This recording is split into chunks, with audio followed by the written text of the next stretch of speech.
Hi everyone, and welcome to our 34th channel member. Slowly getting there one by one, and I am sick of AI, so I am going to read this chapter Violet Fox and Kelly Swickard wrote for, and unfortunately now I don't have the whole title of the book, but it's down the references.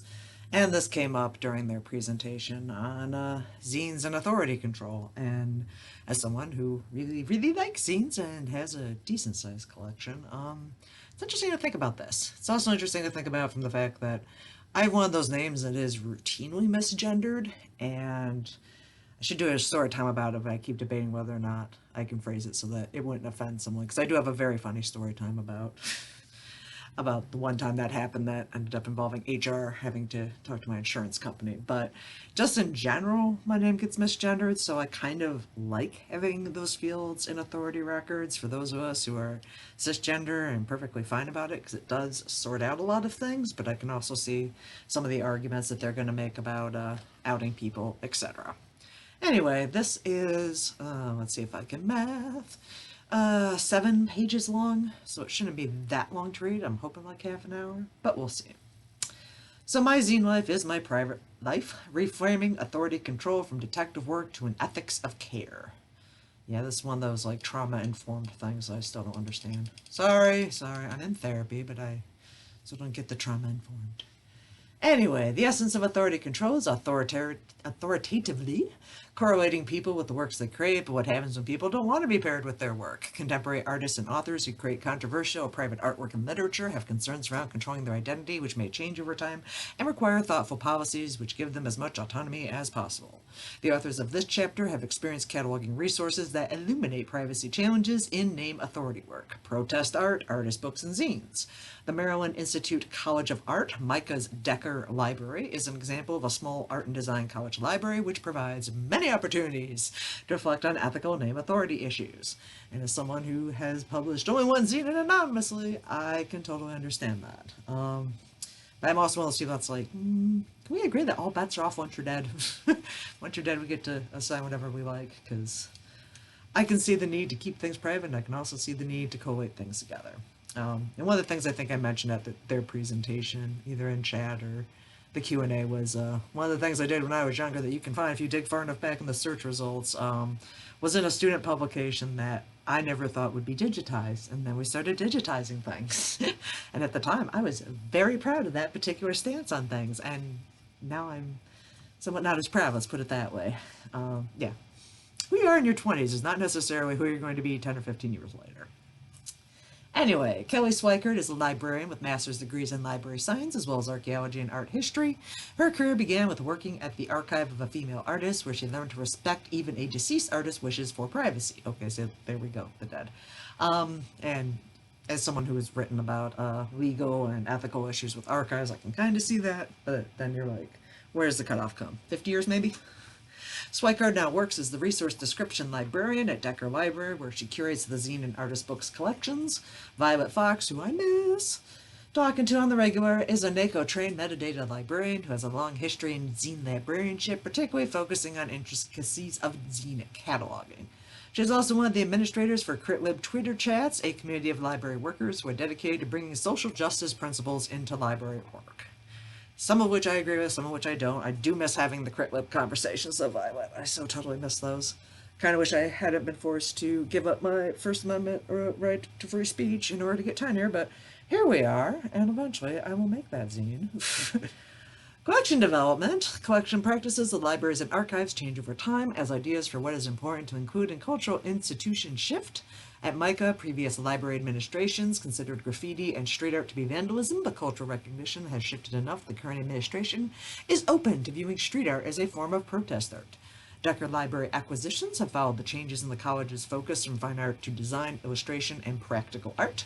Alternative press materials such as zines have slowly gained purchase in library and archival collections as a relatively inexpensive way to document contemporary culture from more diverse viewpoints than traditionally published works, or at all, considering how little we have printed off and how quickly bit rot is going to happen. Speaking of which, I need to hack into my need to hook up my external disk drive and start migrating more Word documents for it so I can read them in a few years. The fun of digital digital resource management. Anyway, Decker Library began acquiring zines in 2012 with collection policy focused on work created by students and or alumni, created by and or about people of color and or members of the queer community, and zines focusing on activism. Artist books have a longer history of being accepted within library collections, especially at institutions with strong arts programs. Decker's Artist Books Collections supports MICA's active book arts program. At Decker, artist books were collected as part of student courses or events in the mid to later part of the 20th century. However, it was not until the mid-2000s that the collection was fully inventoried or cataloged. I know how that goes. The Artist Books collection was recently assessed, and the library determined the need to actively collect works created by people of color, especially women of color. Yeah, it's pretty much the big archival gap. Protest artwork is a common theme in the college's nearly 200-year history, and students' artwork content and themes increasingly demonstrate a focus on political engagement and active protest. Decker's current library director and staff are dedicated to collecting student artwork that addresses political and social justice issues. So let's get to the metadata, the fun part, quote unquote. So, zines, artist books, and protest art differ from traditional books and media in a number of ways, including with respect to a work's intended audience. People usually create books and media with the goal of producing something people will want to purchase. Creators generally want their name visible and recognizable, and this sentiment applies to artwork as well. MICA students and alumni sell their artwork, including zines, comics, and artist books, and actively promote themselves online. In these instances, differences in the descriptive cataloging of resources, such as zines, artist books, and protest art, versus traditional materials are generally manageable with not much difficulty. Potential cataloging challenges that can occur when zines or artist books lack traditional access points, such as an easily identifiable title, as well as problems in subject description. For example, applying Library of Congress subject headings to countercultural material creates the potential for using terms that do not provide sufficient access, or the creators would find inappropriate. Protest art often lacks creators' names for a variety of reasons, including potential illegality. Yeah, some of the zines I have talk about things like safe needle distribution and or supervised injection sites and all sorts of other quasi-legal, questionable ethical practices. So, yeah, there's reasons a lot of people don't want to be identified. For authority work, the primary difference in cataloging zines, artist books, and protests are the multifaceted challenges that arises when the creator of a work does not want their legal name associated with that work. So, creator privacy concerns. To fully understand privacy concerns of creators around their artwork, we asked several zinesters and artists about their identities. We inquired about the type of artwork they created and whether they use pseudonyms. We also asked creators if their privacy was more or less important than having the work seen by the greatest number of people, as well as any concerns that they might have about what people know about them. So a recent case of a MICA alumni being outed by the institution was one of the reasons Kelly Swickard was interested in researching this topic. Gaia is a MICA alumnus who has created mural and graffiti work throughout Baltimore. The college sent out an email about a charity auction. Gaia's real name was used without their permission. In discussing their concerns with us, Gaia said they use a pseudonym primarily because I spent the majority of my life committing crimes against property, and while most of my illegal work followed the path of least resistance in the wake of divestment, an abandoned building is still property, and thus many of my activities have amounted to potential felonies. Also, there is of course something liberating about maintaining a pseudonym. It precludes judgment. So yeah, that makes sense. As someone who did a lot of room porn photography, I didn't tag up as much stuff as most people, but I could see that. Vandalism is a thing. In my case, trespassing is a thing. Also just made my poor husband worry at the time. When specifically asked about privacy issues, Gaia discussed the importance of political alliance. They shared that advocating for people on the margin is important to me, and thus secrecy is imperative in planning stages. Another MICA alumni and self-described zine maker, wall writer, outsider artist, goes by the pseudonym Avoid or Adam Void. Avoid talked about having adopted their pseudonym in high school, which allows the freedom to self-define my abilities and my voice. Avoid also appreciated that using a pseudonym allows for the audience to build on the mystery for this character that I am using. Avoid went on to say, I don't see the conflict between privacy and having one's work seen, or the reason they would be mutually exclusive. Many more, if not all of the people, are looking for my work under my pseudonym than are looking for my government name. And that was one of the things I brought up in their webinar, because I'm like, how many do you actually have that are like truly anonymous without pseudonyms? Because most of the zine creators I know that want to remain anonymous still use some form of pseudonym. Like one of my favorites is Bray. If I ever see in person, we'll just totally fangirl over. Korean Angry is another one that comes to mind. Like she does some really interesting work, artistically, as well as the fact that she enlightens all of us who read her work about Korean culture and things that are going on in her community. And there's like hundreds more. They're not coming to immediately to mind, but those are like two where I'm like, wait, If you're trying to just co-locate works and they all use like a synonym, then you're fine. You just don't know if the synonym equates to a real person, as opposed to back in the day cataloging like other published works, pamphlets especially, where it's like literally anonymous. Who wrote this? Anonymous. Anyway, hopefully Special Collections catalog will never die or be replaced by robots, but we don't know. There's some interesting robots out there right now. Anyway, many of the zinesters we talked with had written pseudonymously or just using a first name, taking advantage of their anonymity to write about very private matters. I finally said that correctly. Zinester Michelle described how important her privacy was by describing the consequences that would arise if the information in her zine were revealed. My main concern is my family will somehow find out my sexual orientation, which I intend to keep private. I also worry about whether or not my critiques of my workplace will somehow end up in the hands of my boss, ding ding ding. I also don't like many people knowing about my past drug use, ding ding ding, for fear of judgment, so I like to keep that information private as well. Yes, there are a lot of zines I would like to write, but I'd have to publish anonymously because I have a very interesting past. Another zinester, our Logios, shared her work was highly informed by her identity as a queer woman, a survivor of domestic abuse, and someone with chronic mental illnesses, writing, I don't really have a strong drive to have my work seen by a large audience. I see zines as more about personal connection, so I really only distribute them face-to-face at ZineFest instead of trying to get distributed through shops, online, etc.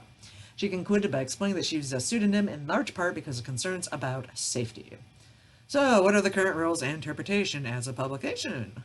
So contributions to the Library of Congress's National Authority File, the NAF, are governed by standards maintained by the Program for Cooperative Cataloging, PCC, Name Authority Cooperative Program, NACO, as well as guidelines within Resource Description Access, RDA. Pseudo-anonymous entries are allowed in the Name Authority record as preferred names when creators have a commonly known identity. The problem in current practice regarding adding privacy for creators lies in both RDA guidance and in the mindset of catalogers. Change your mind! IDA 9.2.3.4 regarding real name gives the following guidance. If the preferred name or names for an individual are pseudonyms, and the individual does not use his or her real name as a creator or contributor, and the individual's real name is known, then record the individual's real name as a variant for each pseudonym. Similarly, RDA 9.2.2.8 instructs the cataloger if an individual uses only one pseudonym and does not use his or her real name as creator or contributor, choose the pseudonym as a preferred name for the person. Record the individual's real name as a variant name.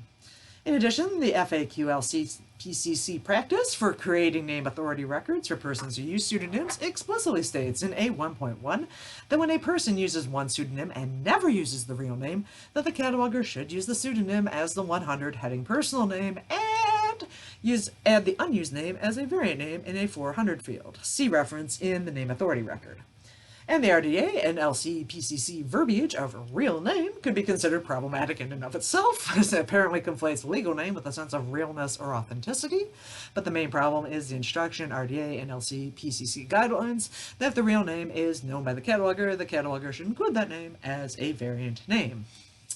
Yeah, and this is a real conundrum, because on the one hand, you want to map all the things to an actual human entity, but on the other hand, I can see why not having the other name in there would make sense.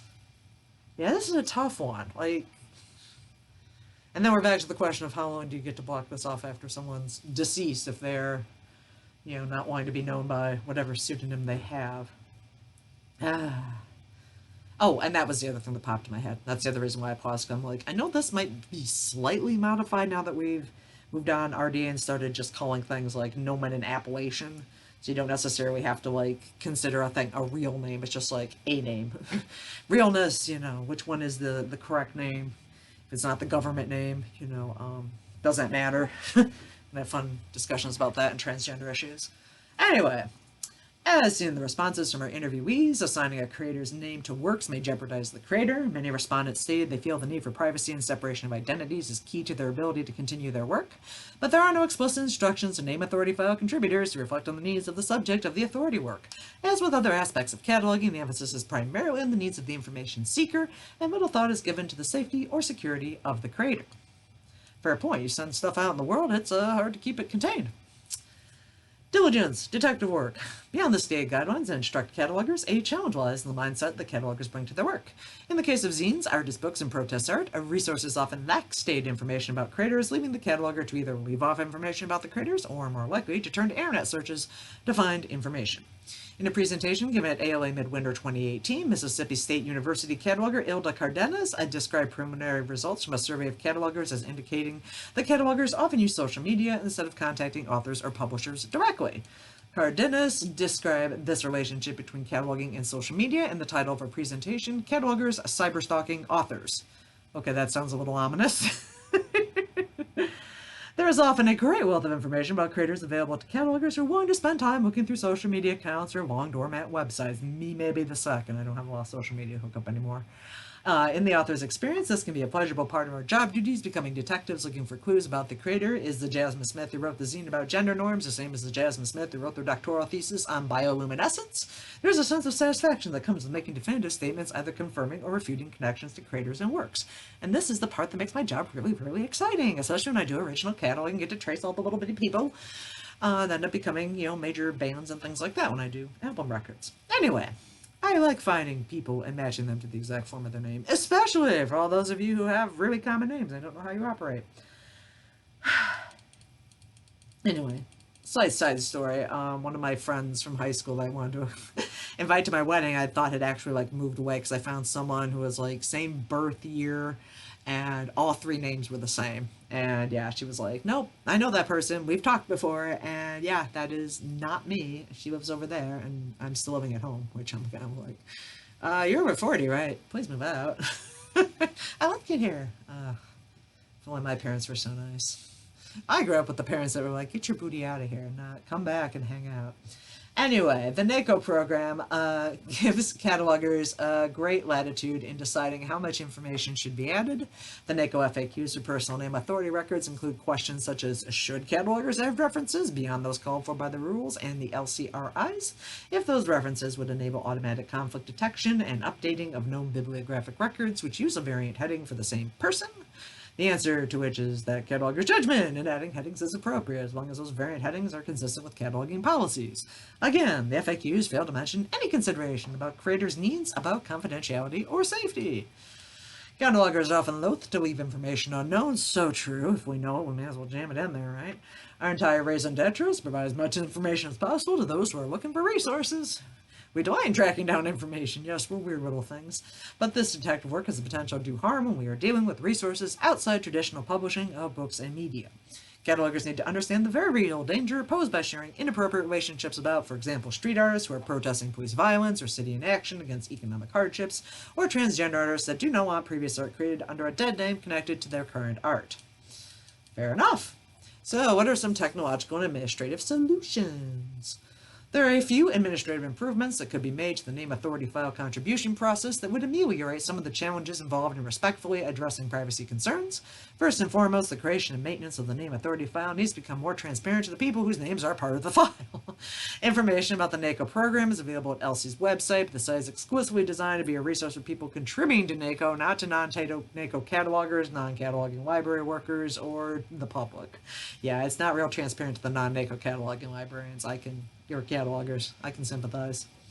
In order to accurately reflect people's identities, NACO contributors should err on the side of contacting creators whenever there is a concern about privacy issues. So that task would be greatly eased if there were a public-facing NACO website that clearly stated the goals of NACO and imperatively information about how people can contact NACO administrators if the information on their authority record is incorrect or contains information the creator does not want there.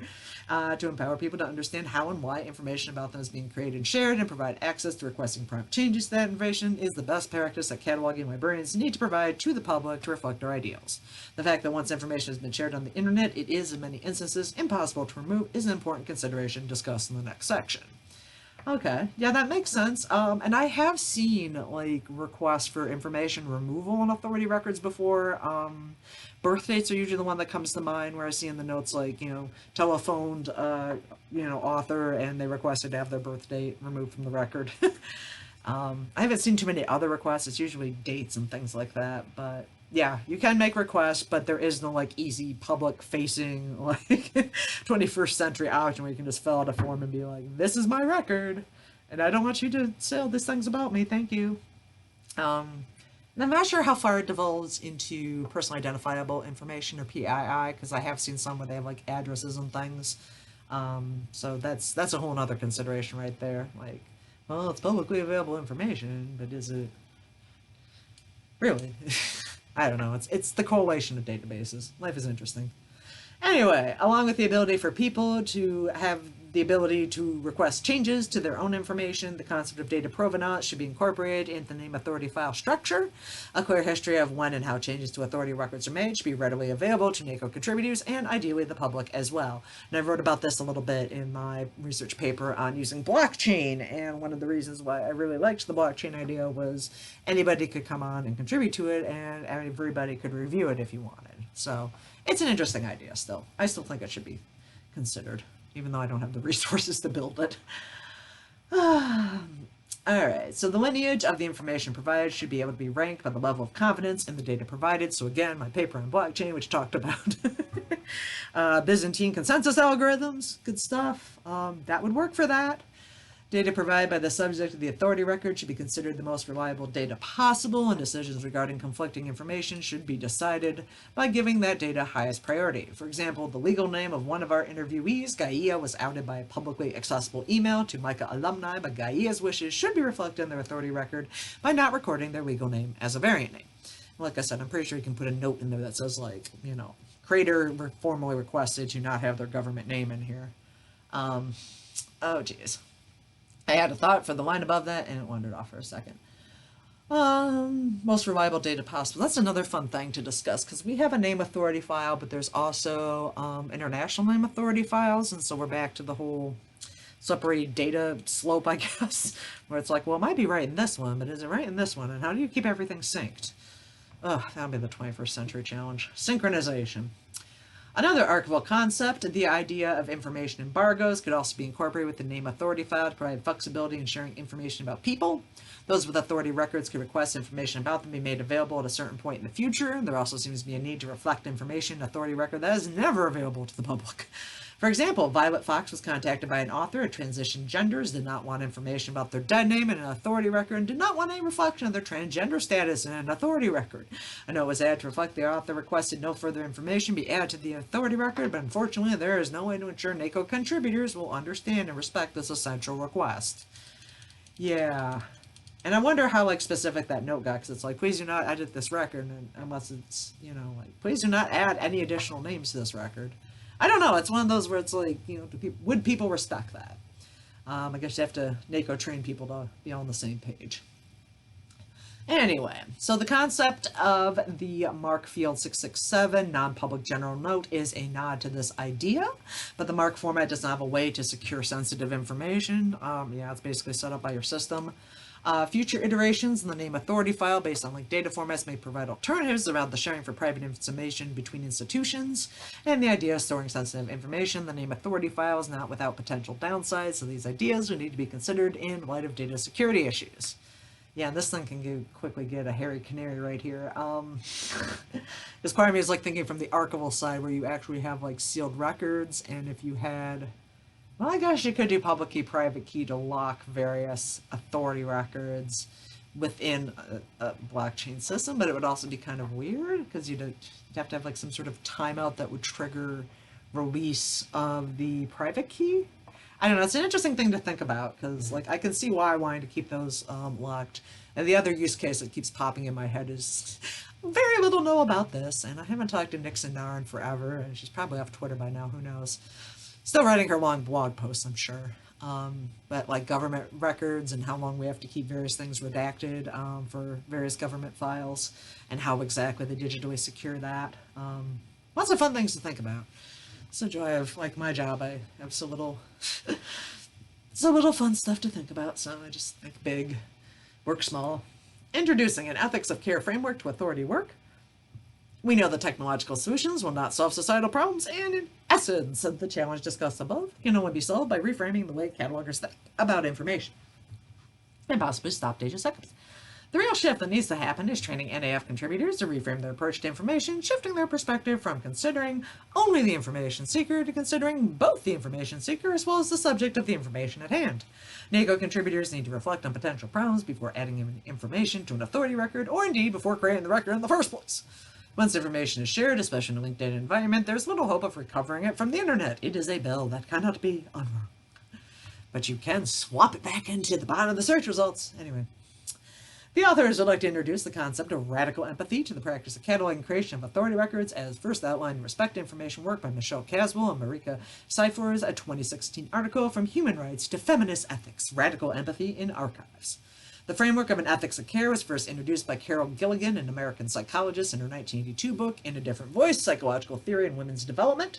Gilligan's initial ethics of care framing has been critiqued as relying on gender essentialism, but its emphasis on revealing the devaluation and exploitation of traditionally women's work, as well as fully understanding the context of justice and injustice in which we do our work, makes it an appealing ethical structure for those who are interested in highlighting and critiquing the power relations that underlie the status quo. I do occasionally miss feminist theory and critique. Please note I said occasionally. If you make me read Michelle Foucault again, I'm going to start crying. Gilligan's ethics of care framework centers interpersonal relationships and care as the foundation of moral action. As Caswell and Cypher argue that archivists have an affective responsibility to the subject of their records, we argue that those creating authority records must recognize and seriously consider their responsibility to the subjects of those records. Yes, I feel like this is a lot easier in archives because you know you're dealing with like real people that are donating real stuff that have real implications, whereas people publishing things, like once it's released into the world, it's kind of harder to control or to realize that that's, you know, an actual human being that may not necessarily have wanted wide distribution. Because someone already mentioned up here, you know, they'd rather meet people face to face at Zine Fest than be like on some mass distribution, you know, channels. Anyway. Okay, responsibility though seriously consider. Catalogers must resist the temptation to see the records they create as simply about information and categorization. Instead, they should take the time to recognize and empathize with the person so that information is described. And I feel like, oh no, we did get to effective care. For a second I thought I skipped a paragraph. By thinking of the creator as a person, not a piece of data that one is entitled to discover, catalogers can be more mindful of the privacy and safety of the people being described. Catalogers should not hesitate to contact living artists and creators to confirm how they would like to be described. Our interviewees said over and over that their names are very important to them, as well as their privacy. The ALA Code of Ethics confirms our profession's commitment to respecting privacy.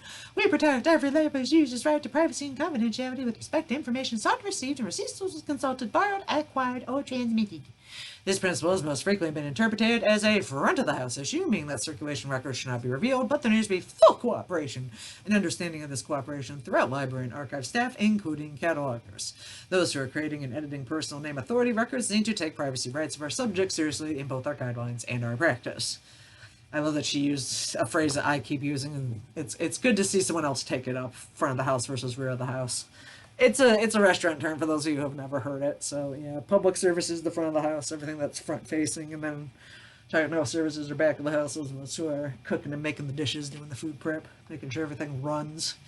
You know, not that it's not great to have extrovert librarians who can help people, but also helps to have those of us sitting in the back who know how that things actually work. It's good like that. Alright, conclusion. Because of our position as workers in technical services, usually at least somewhat removed from the public, the idea of radical empathy can seem irrelevant to our work as catalogers. Taking the time to listen to the subjects of our authority control work can help us understand the consequences of introducing inappropriate information into our systems and give us insight into the responsibilities we have towards the people we describe. Embracing the idea of an ethics of care can help us understand the work in the context of the larger information ecosystem and in emphasizing the importance of relationship building in the work we do in libraries. And we want to thank each of the artists who gradually share their thoughts: Michelle Sarosa, Free Press, Thomas Kula, Ed Blair, March Beecho, Johnny B. Baker, Arlogios, Kristen Valish, Gaia, and Avoid. Thanks also to Mel Leverick, Archivist Collections Librarian at the Leather Archives and Museum, and Joshua Barton, Head of Catalog and Metadata Services at Michigan State University Libraries. They got a great collection over there.